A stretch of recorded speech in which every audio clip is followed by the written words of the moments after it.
Olá, seja bem-vindo ao Revista TST desta semana e veja o que preparamos para esta edição.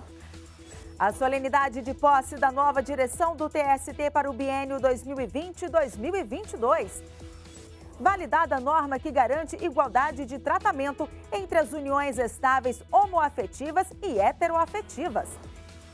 Estado de Minas Gerais é condenado por condições precárias no IML de Belo Horizonte.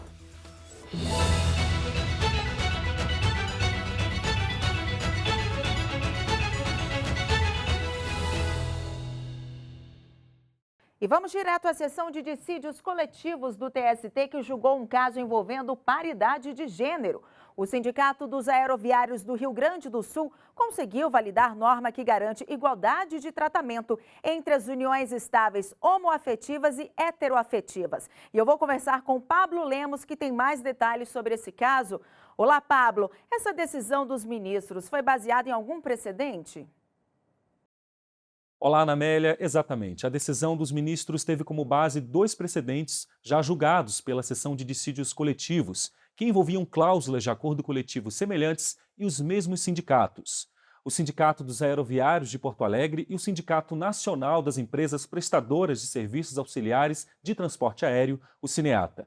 Os ministros também se basearam em jurisprudência do STF de 2011, que afastou qualquer interpretação do artigo 1723 do Código Civil, que impeça o reconhecimento da união entre pessoas do mesmo sexo. A cláusula do Acordo Coletivo de 2014 e 2015, que reconhecia a paridade de tratamento com relação aos benefícios concedidos pelas empresas aéreas aos empregados, havia sido rejeitada pelo Tribunal Regional do Trabalho da 4ª Região, no Rio Grande do Sul. O TRT entendeu que ela só seria cabível em caso de ajuste entre as partes ou de regulação em lei.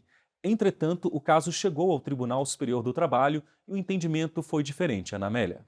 E como esse caso foi julgado na SDC, Pablo? Para o relator na sessão de dissídios coletivos, ministro Maurício Godinho Delgado, a cláusula do acordo tem alta relevância social e jurídica.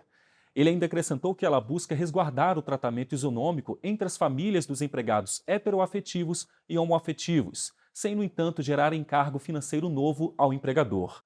Sendo assim, a SDC deferiu a cláusula de acordo coletivo que reconhece a paridade de tratamento. A decisão dos ministros foi unânime. Ok, Pablo, muito obrigada pelas informações e até a próxima. E também tivemos mais um caso importante julgado ao longo da semana pelo Tribunal Superior do Trabalho. Veja na reportagem.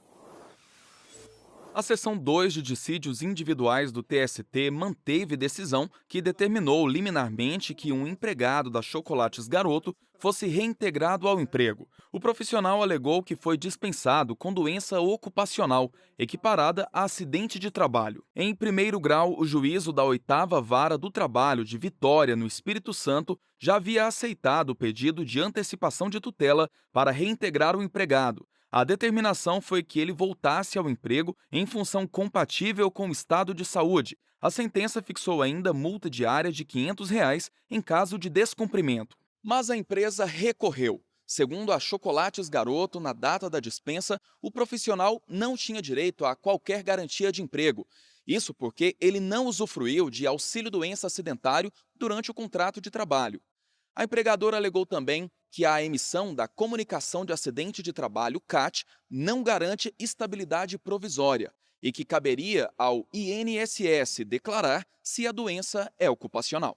O Tribunal Regional do Trabalho da 17ª Região negou o recurso da empresa. Para o TRT, a não reintegração do empregado poderia resultar em dano irreparável ou de difícil reparação devido à falta do salário. A Chocolates Garoto apresentou novo recurso.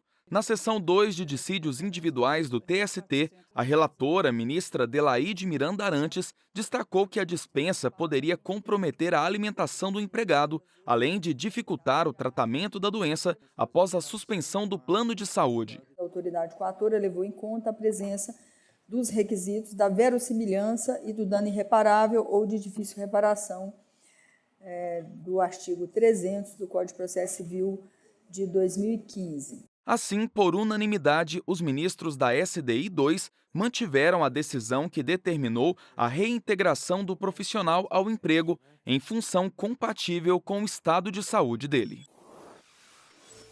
E você vai ver a seguir. Estado de Minas Gerais é condenado por condições precárias no IML.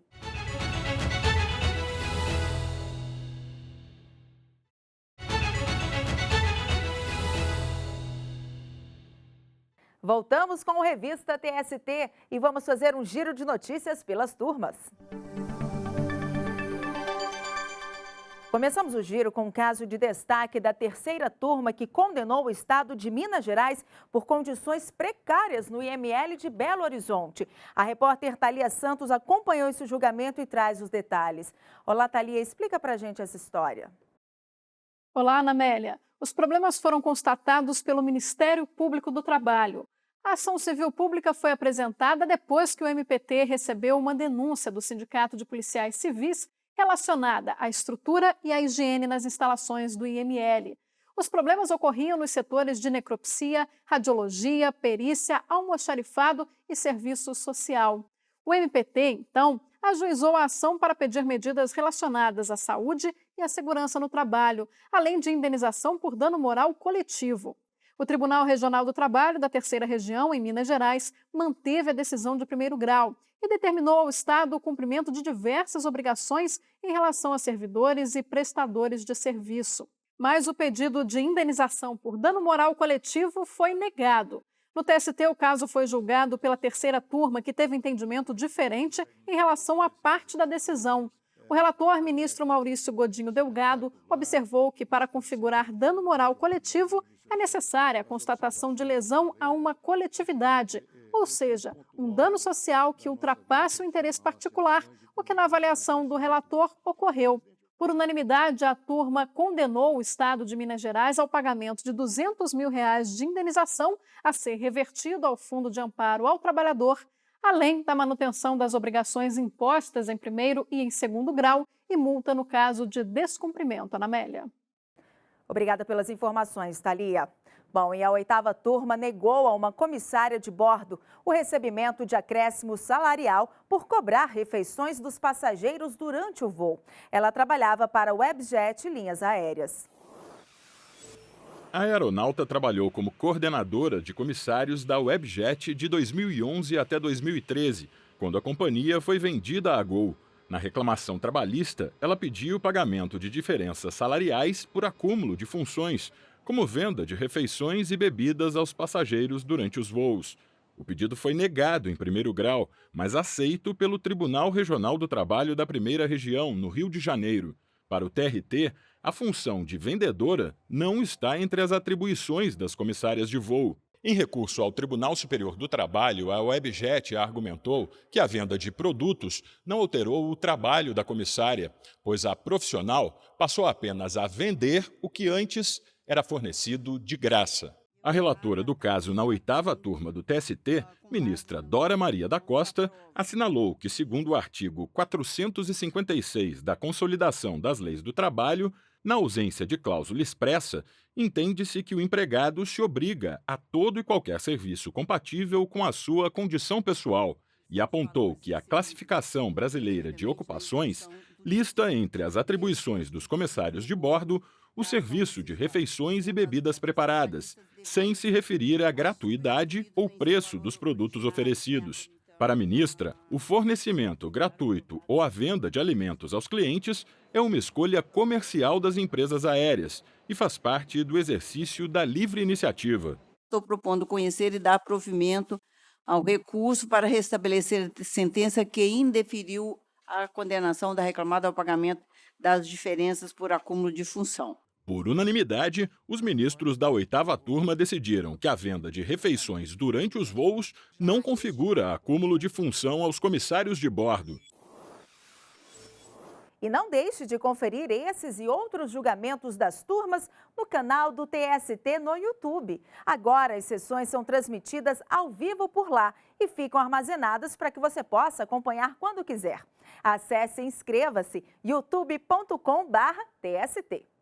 E vamos saber quais foram os principais assuntos da semana na Justiça do Trabalho. E quem conta pra gente é a Luana Carvalho, que está na redação da Secretaria de Comunicação Social do TST. Olá, Luana, o que você destaca pra gente? Oi, Ana Amélia. A Corregedoria-Geral da Justiça do Trabalho apresentou uma radiografia da distribuição dos cargos entre homens e mulheres em toda a Justiça do Trabalho. E sabe que a divisão está equilibrada? No primeiro grau, elas são maioria entre os magistrados, 50,4%, enquanto eles representam 49,6%. Entre os servidores, a distribuição também não apresenta muita diferença. 50,1% são homens e 49,9% mulheres. No segundo grau, há uma pequena vantagem na quantidade de cargos ocupados por homens. Entre desembargadores, 50,4% são homens e 49,6% são mulheres. Em cargos comissionados, 52,1% são ocupados por eles e 47,9% por elas.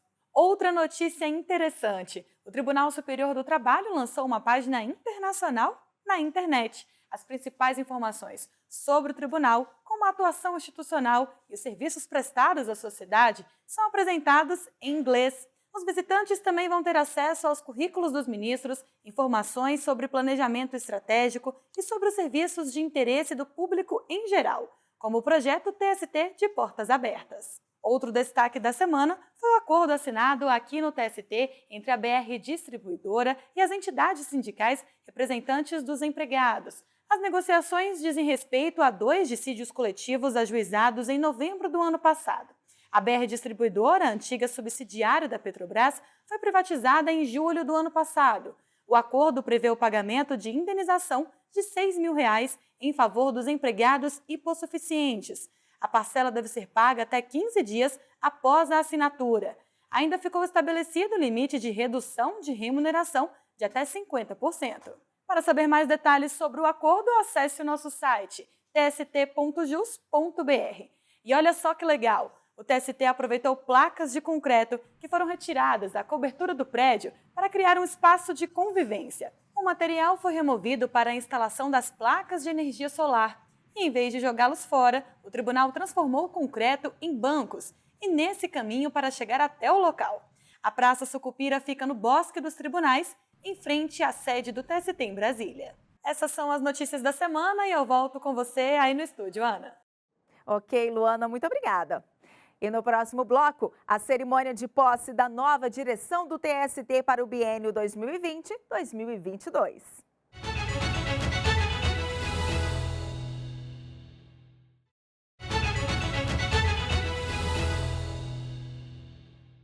Estamos de volta. O Tribunal Superior do Trabalho realizou a sessão solene de posse da nova direção para o biênio 2020-2022. Veja como foi. Os ministros eleitos para a nova administração foram recebidos com aplausos no plenário do TST.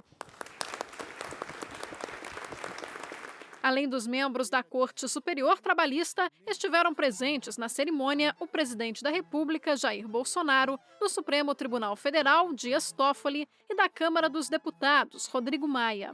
Após a assinatura do termo de posse, a nova presidente do TST e do Conselho Superior da Justiça do Trabalho, ministra Cristina Peduzzi, recebeu do ministro Brito Pereira o grão colar do Mérito Judiciário do Trabalho, símbolo da presidência da Corte. A ministra falou da responsabilidade de ser a primeira mulher a assumir essa posição na história do tribunal. Eu peço a Deus que me ilumine para que eu consiga bem representar as mulheres. Cristina Peduzzi afirmou ainda que nos próximos 2 anos buscará o fortalecimento da justiça do trabalho no país. Eu posso assumir um compromisso, trabalhar muito em prol da valorização da justiça do trabalho, priorizando sempre a nossa atividade fim e nessa concepção de valorizar a justiça do trabalho, buscar dar continuidade à performance que ela já apresenta como o ramo do judiciário mais célere, que mais concilia. O ministro Vieira de Mello Filho, novo vice-presidente do TST, destacou o trabalho realizado pelo seu antecessor, ministro Renato de Lacerda Paiva. A gestão anterior fez uma excelente administração. A responsabilidade aumenta em razão desse resultado muito positivo do ministro Renato. E a tentativa é, com muito empenho, muita dedicação e trabalho, nós tentarmos administrar a vice-presidência, mantendo os procedimentos de mediação e conciliação e sendo um canal para que nós possamos pacificar o país nos momentos mais delicados relativos às greves. Quem assume a Corregedoria Geral da Justiça do Trabalho é o ministro Aloísio Correia da Veiga. O ministro ressaltou a importância do órgão para o aperfeiçoamento da Justiça do Trabalho. É uma tarefa relevante na estrutura do Poder Judiciário. A Corregedoria Geral da Justiça do Trabalho tem por finalidade essa grande harmonização da Justiça do Trabalho com todos os tribunais regionais, com uma finalidade maior de dar uma resposta à sociedade com a atuação da jurisdição trabalhista. O ministro Brito Pereira, que esteve à frente do tribunal no biênio 2018-2020, desejou uma gestão de ainda mais sucesso à nova presidente. Eu desejo que a ministra Cristina entregue o Tribunal Superior do Trabalho ao seu sucessor melhor do que está recebendo hoje. É uma torcida. A escolha da nova administração foi comemorada pelo Procurador-Geral do Trabalho, Alberto Balazeiro, e pelo presidente da OAB, Felipe Santa Cruz. Celebramos uma exitosa gestão e de júbilo também por começar um novo ciclo, dessa vez sob a condução da ministra Maria Cristina Peduzzi. A nossa visão é otimista, é de alegria, é de marco simbólico também para essa posse e com certeza trabalharemos em conjunto com a nova direção do tribunal. No final, o presidente da República, Jair Bolsonaro, pediu a palavra para cumprimentar a ministra Cristina Peduzzi. E esse momento de felicidade que toca o seu coração, toca os nossos corações, eu só tenho palavras amáveis a Vossa Excelência. Muito obrigado, boa sorte e Deus abençoe o seu trabalho. Conheça um pouco da trajetória da nova presidente do TST, ministra Cristina Peduzzi, a primeira mulher eleita presidente da Corte Superior Trabalhista. Cristina Peduzzi é bacharel em Direito e mestre em Direito Constitucional pela Universidade de Brasília. Atuou como advogada nos tribunais superiores, foi procuradora da República em 1984 e procuradora do Trabalho em 1992. Na UNB, onde se formou, e também em outras instituições de ensino superior, Cristina Peduzzi foi professora universitária de graduação e de pós-graduação. Em junho de 2001, tomou posse como ministra do Tribunal Superior do Trabalho, em vaga destinada à advocacia. No biênio 2011-2013, foi vice-presidente do TST e do Conselho Superior da Justiça do Trabalho. Foi ainda conselheira do Conselho Nacional de Justiça de 2013 a 2015. Entre 2016 e 2018, ocupou o cargo de diretora da Escola Nacional de Formação e Aperfeiçoamento de Magistrados do Trabalho, ENAMAT. No fim de 2019, foi eleita presidente do Tribunal Superior do Trabalho para o biênio 2020-2022. A ministra Cristina Peduzzi é a primeira mulher a presidir o TST. A vice-presidência do TST será conduzida pelo ministro Vieira de Mello Filho. Conheça o perfil do novo vice-presidente.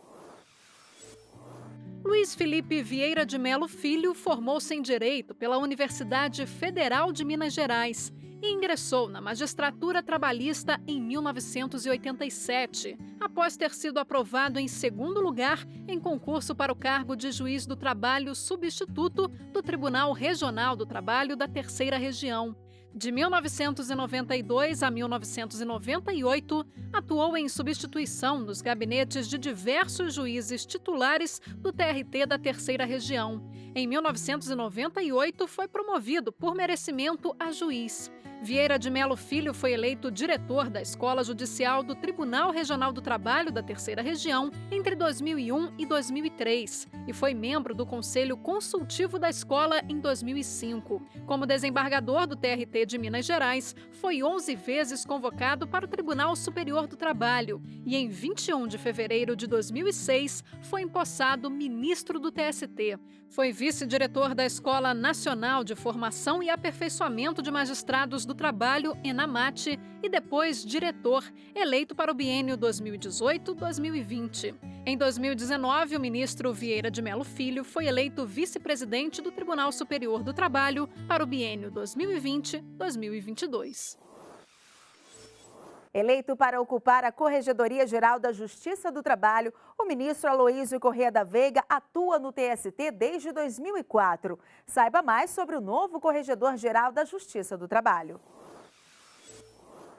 O ministro Aloísio Corrêa da Veiga se formou pela Faculdade de Direito da Universidade Católica de Petrópolis. Ingressou na magistratura em 1981 como juiz do trabalho substituto do Tribunal Regional do Trabalho da Primeira Região, no Rio de Janeiro. Atuou como juiz convocado a partir de 1996 no TRT da Primeira Região e foi promovido em janeiro do ano seguinte para o cargo de desembargador. A primeira convocação para o Tribunal Superior do Trabalho foi em 1998. Permaneceu convocado por 6 anos. Em dezembro de 2004, foi empossado ministro do TST. Aloísio Corrêa da Veiga foi conselheiro do Conselho Superior da Justiça do Trabalho de 2012 a 2014. Foi ainda diretor da Escola Nacional de Formação e Aperfeiçoamento de Magistrados do Trabalho no biênio 2011-2013. Compôs o Conselho Nacional de Justiça no biênio 2017-2019 e foi Corregedor Nacional de Justiça, substituto até setembro de 2019.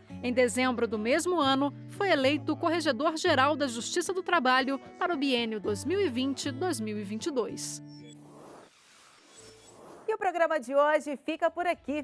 Outras notícias você pode conferir no nosso site ou pelas redes sociais. Muito obrigada pela companhia e até semana que vem.